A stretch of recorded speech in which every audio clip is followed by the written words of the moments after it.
Hello everyone, আসসালামু আলাইকুম। সবাই কেমন আছেন? আশা করি সবাই ভালো আছেন। আজকে আমি আপনাদের শেয়ার করছি এলাকায় বসে কিভাবে বেশি বেশি সেলাইয়ের অর্ডার নেওয়া যায়, পাওয়া যায়, তা কিছু আপনাদের বিশেষ বিশেষ টেকনিক শেয়ার করব। আপনারা ধৈর্য আর মনোযোগ দিয়ে আপনারা ভিডিওটা যদি দেখেন তাহলে অবশ্যই আপনারাও কিছু অর্ডার পাবেন। যারা ঘরে বসে সেলাই কাজ করেন তাদের জন্য খুবই সহজ ও কার্যকর কিছু টেকনিক আপনাদের শেয়ার করছি। 1 নম্বরের মধ্যে এলাকায় আপনার পরিচিতি বাড়াতে হবে। প্রথমে নিজের আশেপাশে আপু চাচি খালাদের জানিয়ে দিন যে আপনি সেলাই কাজ করেন। তাদের জন্য ছোট ডিসকাউন্ট দিন, বিশ্বাস ও সম্পর্ক তৈরি করুন। আপনার যারা প্রতিবেশী আছে তাদের সাথে সম্পর্ক তৈরি করলে ওদের মাধ্যমে আপনি পরিচিতি বাড়াতে পারবেন। আর ওদেরকে ডেলিভারির সময়টা একটু ঠিক রাখলে আপনাকে প্রতিনিয়ত ওরা সেলাই কাজ করার জন্য আপনাকে দেবে।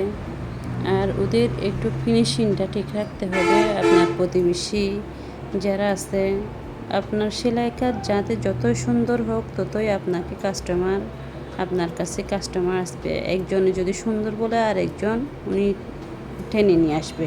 এটাই হচ্ছে গ্রামের প্রতিবেশীদের একটা বাস্তব। প্রত্যেক এলাকার মানুষের স্বভাব এটা হচ্ছে। একটা ভালো দেখলে আরেকজনকে ভালো দেখার একটা অনুপ্রেরণা দেয়। তাহলে আর আপনি যদি প্রতি শুক্রবার আর কোনো স্পেশাল একটা অফার ডে চালু করেন তাহলে আপনাকে এই অফারের টানে সবাই আপনাকে সেলাই করার জন্য একটু আগ্রহ হবে। কারণ এই দিনে কিছু অফার থাকবে, তাহলে আমরা ওই অফারের জন্য কিছু সেলাই করতে দেবে। আপনি যদি মাপ নেওয়ার হোম সার্ভিস চালু করেন ওটাও আপনার জন্য একটা প্লাস পয়েন্ট। এটাও অনেকে মাপ দেওয়ার জন্য অনেকে আপনাকে বাসায় ডাকবে। আপনি হোম সার্ভিস এটা যদি চালু করেন তাহলে আপনি গিয়ে মাপটা নিয়ে আসতে পারবেন, কাপড়গুলো নিয়ে আসতে পারবেন। তখন আপনি নিজেই ডেলিভারি দিলে ওরা আপনাকে হোম সার্ভিস এটা চালু করলে আপনাকে যদি এই সার্ভিসটা যদি চালু করে তাহলে আপনার কেউ সবাই অর্ডার দিবে এই অফারের মাধ্যমেও। আর আপনার এলাকার মধ্যে অনেক দোকান, স্টোর, পার্লার, শপস আছে। এখানে আপনার কার্ড নাম্বার সবাইকে দিয়ে রাখবেন, কারণ আপনার পরিচিতির জন্য সবাইকে একটা একটা যদি কার্ড দেন তাহলে আপনার পরিচিতি বাড়বে।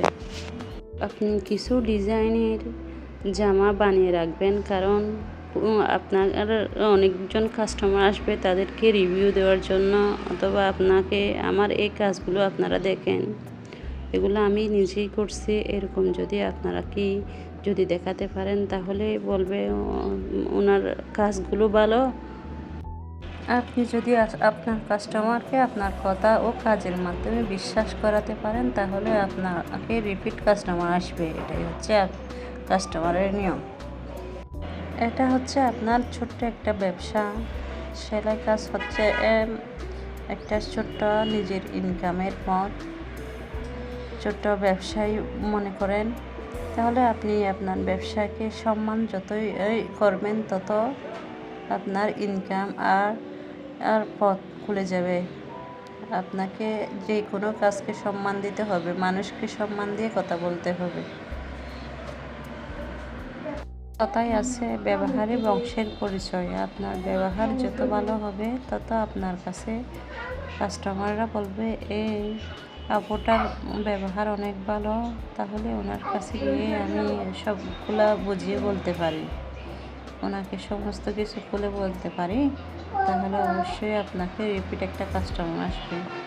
আর অনেক মেয়েরা কিন্তু ছেলেদের মাপ দিতে চায় না, মেয়েরা কিন্তু মেয়েদের মাপ দিতে কমফোর্টেবল হয়। আপনারা যদি হোম ডেলিভারি সার্ভিসটা চালু করে রাখেন তাহলে মেয়েদের একটু সুবিধা হয়। আপনি হয়তো আপনার এলাকার ভিত্তিক করে আপনি কাজটা নির্ধারণ করবেন, সময়টাও নির্ধারণ করবেন, আপনি কী কাজ নিয়ে করবেন, কী কাজ নিয়ে পারদর্শী, ওটা নিয়ে কাজ করলে আপনি ভালো মতো ইনকাম করতে পারবেন। আশা করি আমার কথাগুলো আপনারা বুঝতে পারছেন। আমার ভিডিওটা যদি ভালো লাগে, আপনাদের কোনোখানে যদি উপকার হয়ে থাকে তাহলে অবশ্যই একটা লাইক আর কমেন্ট আর সাবস্ক্রাইব করতে বলবেন না। আপনাদের লাইক আমার ভিডিও একটা 10 জনের কাছে পৌঁছে দেবে।